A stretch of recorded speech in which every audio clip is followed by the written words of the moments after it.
प्रिय छात्रों, विज्ञान की कक्षा में पुनः आपका स्वागत है। और आज का पाठ है मानव नेत्र और रंग बिरंगा संसार।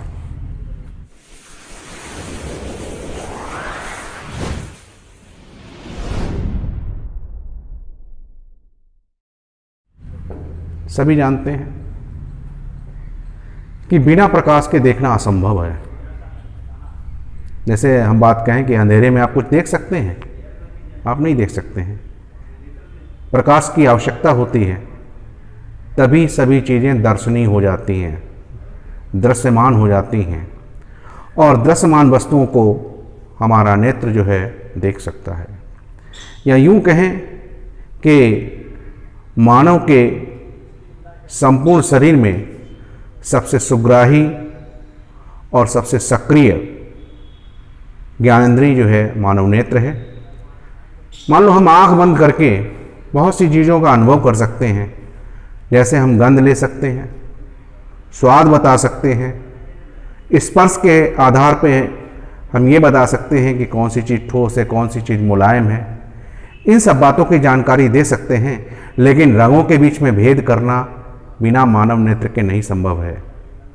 तो रंगों में भेद करने के लिए नेत्र का होना बहुत ही आवश्यक है। जैसा कि आप देख रहे हैं, ये नेत्र गोलक बना हुआ है। सभी मनुष्यों की आंख में नेत्र गोलक होता है और उसका आकार होता है 2.3 सेंटीमीटर। तो आप एक अंदर परत देख रहे हैं, ये काले रंग की होती है। अंदर की जो परत है आप देख रहे हैं, ये परत जो है आपकी काले रंग की है।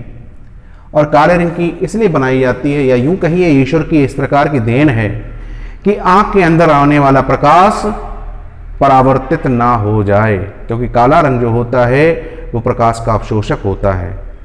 इसी वजह से आंख के अंदर का जो पटल है वो काले रंग का होता है और ऊपर का जो बाह्य पटल है वो बहुत ही मजबूत किस्म का होता है, सफ़ेद रंग का होता है, ठीक है, श्वेत कलर का होता है और दृढ़ होता है, मजबूत होता है। हमारा लेंस जो है हमारी आंखों के ठीक सामने दिख रहा है आपको, क्रिस्टलीय लेंस है। ये प्रोटीन का बना हुआ होता है, या एक समझिएगा स्वच्छ जेली की तरह होता है। जेली तो सब जानते ही हैं, ठीक है ना, मुलायम होती है, दबने के दब जाती है। वैसा ही हमारा आंख का लेंस होता है, प्रोटीन का बना होता है। और ये प्रोटीन कैसी है? स्वच्छ प्रोटीन है, जिसमें प्रकाश आर पार जा सकता है। और इसी के सामने दृष्टिपटल होता है, और दृष्टिपटल का मतलब है रेटिना। ये मनुष्य की नेत्र का सबसे सुग्राही जो है अंग है, दृष्टिपटल। और इसी से जुड़ी होती हैं तमाम सारी फोटो सेल्स।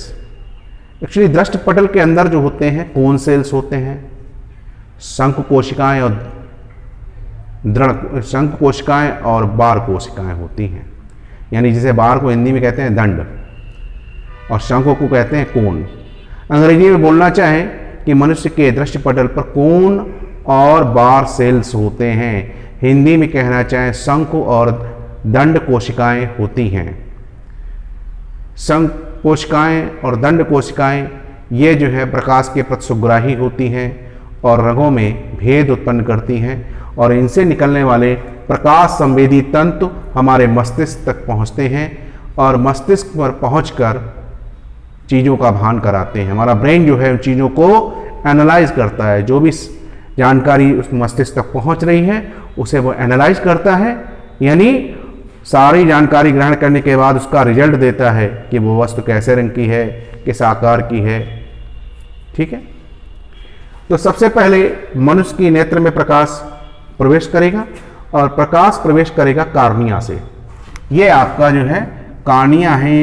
ये कार्निया को हम स्वच्छ मंडल भी कहते हैं, कार्निया को स्वच्छ मंडल भी कहते हैं। तो कार्निया में आने वाला प्रकाश जो है उसका अधिकांश भाग तो कार्निया से टकरा के अपवर्तित हो जाता है और उसके बाद ये प्रकाश हमारी परितारिका से अंदर पहुंचता है। और परितारिका जो होती है वो यहाँ पे पश्चमाभी मांसपेशियों से घिरी रहती है ठीक है। और इसका कार्य है कि प्रकाश को अंदर आने देना, और परितारिका से आने वाला प्रकाश पुतली से होकर गुजरेगा।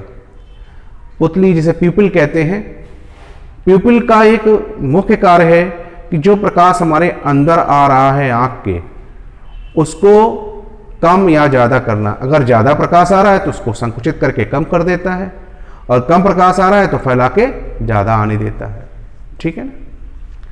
और उसके बाद ये क्रिस्टलीय लेंस पर पड़ता है प्रकाश, और क्रिस्टलीय लेंस से पड़ने के बाद वस्तु का प्रतिबिंब हमारे दृष्टिपटल पर बनेगा। हमारा दृष्टिपटल माने रेटिना पर बनेगा, और जो प्रतिबिंब बनेगा वो कैसा होगा? उल्टा होगा, और उल्टा है तो वास्तविक होगा, ठीक है ना। और जिसे हमारा मस्तिष्क जो है सीधा देखता है। हमारा मस्तिष्क कैसा देखता है? सीधा देखता है। तो पुतली को जो है आकार घटाने और बढ़ाने का भी, या इसे समायोजित करने की भी क्षमता होती है, क्योंकि ये परितारिका जो है दबाव डाल देती है तो पुतली का आकार घट जाता है, तो कम प्रकाश हमारी आंखों में पहुंचेगा, और अगर परितारिका अपना आकार बढ़ा देती है तो ज़्यादा प्रकाश हमारी आंखों पे पहुंचेगा। अच्छा, कभी कभी आपने इस चीज़ का अनुभव किया होगा, जब आप गर्मियों में तेज रोशनी से बाहर से आते हैं, मान लो आप खेत खलियान या सड़क बाजार से होकर आ रहे हैं, वहाँ तेज रोशनी थी, और जब आप किसी अंधेरे कमरे में पहुँचते हैं तो थोड़ी देर के लिए आपको जो है दिखना बंद हो जाता है, और कुछ समय बाद आपको दिखना शुरू हो जाता है, क्योंकि जब आप बाहर थे तो आपकी पुतली का आकार छोटा था, तो बाहर तेज रोशनी थी, कम रोशनी की आवश्यकता थी, पुतली का आकार छोटा हो गया। और जब आप अंधेरे कमरे में गए, और अंधेरे कमरे में जाने के पश्चात क्या हुआ? आपको कम प्रकाश मिला है, जिसमें आपको दिख नहीं रहा है, तो आप पुतली क्या करेगी? अपना आकार बढ़ाएगी, ज़्यादा से ज़्यादा रोशनी अंदर आए तभी वो दिखना संभव हो पाएगा। या इसका उल्टा भी देख सकते हैं आप, जब किसी आप अंधेरे कमरे से निकलकर बाहर की ओर जाएं, अंधेरे कमरे में या कम रोशनी वाले कमरे में क्या होता है कि रोशनी जब कम होती है तो हमारी परितारिका पुतली को आगे फैला देती है, जिससे कि आंख में ज़्यादा रोशनी जा सके। और जैसे ही हम तेज अंधेरे से प्रकाश की तरफ जाएंगे, तेज रोशनी की तरफ जाएंगे, वैसे ही हमारी पुतली सिकुड़ जाएगी। क्या करेगी? कम रोशनी अंदर आने देगी, ठीक है ना। ये सब थोड़ा सा एडजस्ट करने, ये नेचुरल एडजस्टमेंट होता है, प्राकृतिक समायोजन होता है, थोड़ा समायोजन करने में समय लगता है। और हमारा नेत्र जो होता है उसकी जो है द्विउत्तलीय लेंस है ये। अगर पूछा जाए कि मानव नेत्र कौन सा लेंस है, तो ये जो है द्विउत्तलीय लेंस है, और इसकी दोनों तरह की वक्रता त्रिज्याओं में अंतर होता है। एक तरफ की वक्रता त्रिज्या ज़्यादा होती है और एक तरफ की वक्रता त्रिज्या कम होती है। मैं समझता हूँ कि इस चीज़ को बहुत अच्छे से समझ गए होंगे। अच्छा, यहाँ से जो फोटो संवेदी या प्रकाश संवेदी कोशिकाएं जहाँ से निकलती हैं, जो ब्रेन के लिए जाती, जो मस्तिष्क के लिए जाती हैं, वो अंध बिंदु पर होता है। उसे क्या कहते हैं? अंध बिंदु। और इसी दृष्टिपटल पर एक बिंदु होता है पीत बिंदु, एलो पॉइंट। पीत बिंदु जो होता है उस पर बनने वाला प्रतिबिंब सर्वाधिक स्पष्ट होता है, और जहां से निकल रही है वो है आपका अंध बिंदु। क्या है? अंध बिंदु। लगता है मार्कर अच्छा कार्य नहीं कर पा रहा है, दूसरा इस्तेमाल करते हैं।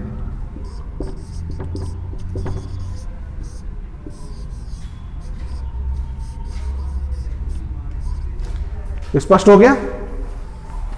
तो सभी बच्चे इस बात को अच्छे से समझ गए होंगे। अगर इससे जुड़ी, मानव नेत्र से जुड़े किसी भी मामले में, किसी भी पॉइंट पर आपको दिक्कत हो तो मुझे बताइएगा।